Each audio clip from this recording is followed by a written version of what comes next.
नमस्कार। कैसे हैं आप सभी? आशा करता हूं आप सभी अपने परिवार सहित सकुशल। जैसे कि मैंने पहले योग की कुछ वीडियोस डाली, बहुत सारे लोगों के मेरे पास फोन आए कि गुरुजी ये बताइए कि योग एक्चुअल है क्या। बहुत सारे लोग सिर्फ आसन को ही या व्यायाम को ही योग समझते हैं। तो आज आपको मैं बताने जा रहा हूं कि महर्षि पतंजलि द्वारा जो है योग साधना के 8 अंग बताए गए हैं। मैं उनके नाम, परिभाषा एवं फल आपको बताऊंगा। आज मैं आपको उनके नाम व परिभाषा बताऊंगा, क्योंकि ज़्यादा लंबा वीडियो ना हो इसलिए मैं फल आपको नेक्स्ट वीडियो में बताऊंगा। योग के जो 8 अंग हैं, आप चाहें तो उनको लिख सकते हैं या ध्यान से सुनिए। पहला अंग है यम, दूसरा है नियम, तीसरा है आसन, चौथा है प्राणायाम। नॉर्मली हम लोग क्या करते हैं, आसन प्राणायाम इनको सबको मिक्स कर देते हैं। पांचवा है प्रत्याहार, छठा है धारणा और सातवां है ध्यान और आठवां समाधि। तो ये तो हो गए योग के 8 अंगों के नाम। अब मैं इनमें से पहला अंग जो है यम, उसके बारे में बताता हूं। उसके 5 विभाग हैं। पहला है अहिंसा, दूसरा है सत्य, तीसरा है अस्तेय, चौथा है ब्रह्मचार्य और पांचवा है अपरिग्रह।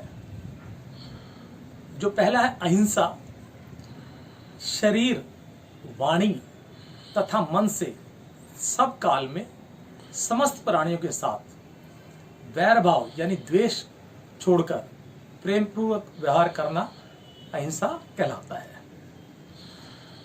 दूसरा है सत्य, जैसा देखा हुआ हो, सुना हो, पढ़ा हो, अनुमान किया हुआ हो, ज्ञान मन में जैसा भी हो वैसा ही वाणी से बोलना और शरीर से आचरण में लाना सत्य कहलाता है।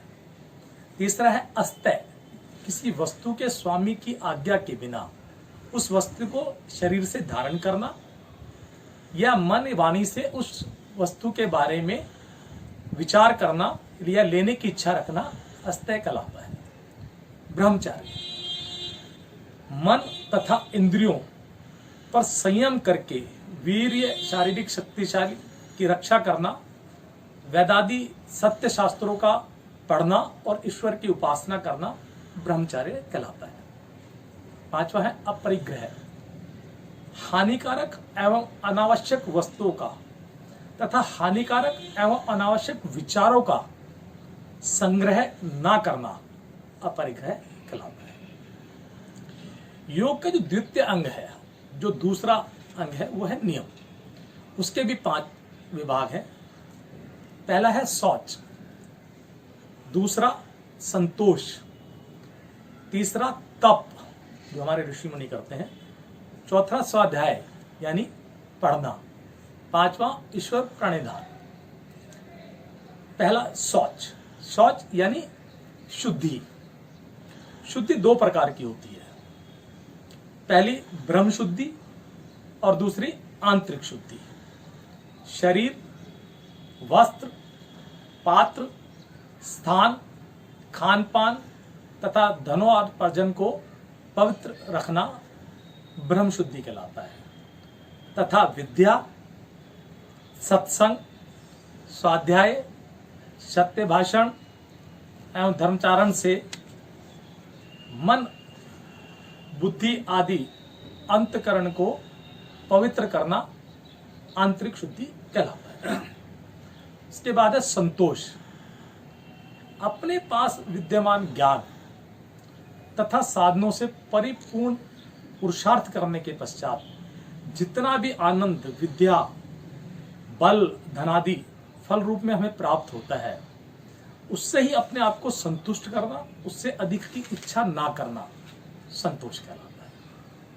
तीसरा है तप, धर्माचरण, उत्तम कर्तव्य कर्मों को करते हुए भूख, प्यास, सर्दी, गर्मी, हानि, लाभ, मान, अपमान आदि इंद्रियों को प्रसन्नतापूर्वक सहन करना तप कहलाता है।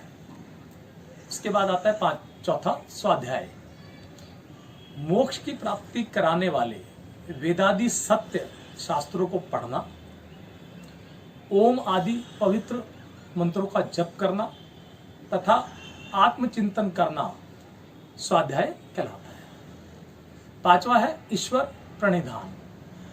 शरीर, बुद्धि, बल और विद्या, धनादि समस्त साधनों को ईश्वर प्रदत्त मानकर उनका प्रयोग मन, वाणी तथा शरीर की ईश्वर की प्राप्ति के लिए ही करना लौकिक उद्देश्य, धन, मान, इत्यादि की प्राप्ति के लिए ना करना ईश्वर प्रणिधान कहलाता है। ईश्वर मुझे देख रहा है, सुन रहा है, जान रहा है, यह भावना भी मन में बनाए रखना चाहिए, क्योंकि ईश्वर हर जगह व्याप्त है और वो आपके हर अच्छे और बुरे कर्म को देख रहा है। ये अगर आपने मन में धार लिया तो ईश्वर प्रणिधान कहलाएगा। अब योग के और जो शेष, ये दो के बारे में मैंने आपको बताया, बाकी जैसे अब तीसरा आ गया आसन। आसन ईश्वर के ध्यान के लिए जिस परिस्थिति में, जिस स्थिति में सुखपूर्वक स्थिर होकर बैठा जाए उसे हम उस स्थिति को आसन कहते हैं। जैसे योग के अंदर हम पद्मासन लगाते हैं, सिद्धासन लगाते हैं, स्वस्तिक आसन लगाते हैं, ये हो गए हमारे आसन। उसके बाद चौथा आता है प्राणायाम। किसी आसन में स्थिरता पूर्वक बैठकर बैठने के पश्चात मन की चंचलता को रोकने के लिए श्वास प्रश्वास की गति को रोकने स्वरूप जो क्रिया की जाती है उस क्रिया का नाम प्राणायाम है। श्वास को लेना और श्वास को छोड़ना की जो क्रिया है उसको हम प्राणायाम कहते हैं। इसके बाद है पांचवा प्रत्याहार। मन के रुक जाने पर नेत्रादि इंद्रियों का अपने अपने रूपादि विषयों के साथ संबंध नहीं रहना, अर्थात इंद्रियां शांत होकर अपना कार्य बंद कर देती हैं, उस स्थिति का नाम प्रत्याहार है। यानी जब हम आसन में बैठ के अपने मन को, चंचलता को खत्म कर लेते हैं और वो इंद्रियां अपना काम करना चाहती है और एक जगह रुक जाती है तो हम उसको प्रत्याहार बोलते हैं। उसके बाद आता है धारणा। ईश्वर का ध्यान करने के लिए आंखें बंद करके मन को मस्तिष्क, जब आंखें बंद कर लेते हैं मन को मस्तिष्क, भूमध्य बीच का जो पोर्शन है, या नासिका या कंठ या हृदय या नाभि आदि किसी एक स्थान पर स्थिर करने या रोकने का नाम धारणा है। यानी किसी एक जगह पे उसको रोक दिया आपने। उसके बाद आता है सातवां ध्यान। किसी एक स्थान पर मन को जब हम स्थिर कर देते हैं उसके पश्चात वेद मंत्र या अन्य शब्दों के माध्यम से, ध्यान को रोकने के बाद जब ध्यान करेंगे, वेद मंत्र या अन्य शब्दों के माध्यम से ईश्वर को प्राप्त करने या जानने या अनुभव करने के लिए ईश्वर के गुण, कर्म, स्वभाव का निरंतर चिंतन करना, किंतु बीच में किसी अन्य वस्तु या विषय का स्मरण ना करना ध्यान कहलाता है। यानी कि हम उसमें लग गए, आसपास की चीजों से हमारा, सब चीजों से ध्यान हट गया, ध्यान सिर्फ एक जगह पे लग गया, हम उसको ध्यान बोलते हैं। और इससे अगली जो स्टेज है जो हम आप नहीं कर पाते, जो बड़े बड़े योगी साधु जो है वो करते हैं, समाधि। शब्द प्रमाण तथा अनुमान प्रमाण के माध्यम से ईश्वर के गुण, कर्म, स्वभाव का निरंतर चिंतन करते रहने पर जब ईश्वर का प्रत्यक्ष होता है, अर्थात ईश्वर के आनंद में साधक निमग्न हो जाता है, तब उस अवस्था को हम समाधि कहते हैं। इसका मतलब कि योग अपने आप में एक बहुत बड़ा विषय है। हमने उसको एक बहुत छोटा विषय बना लिया। खाली प्राणायाम को, खाली आसन को या व्यायाम को हम लोगों ने योग बोल दिया। योग अपने आप में एक पूरा जीवन है।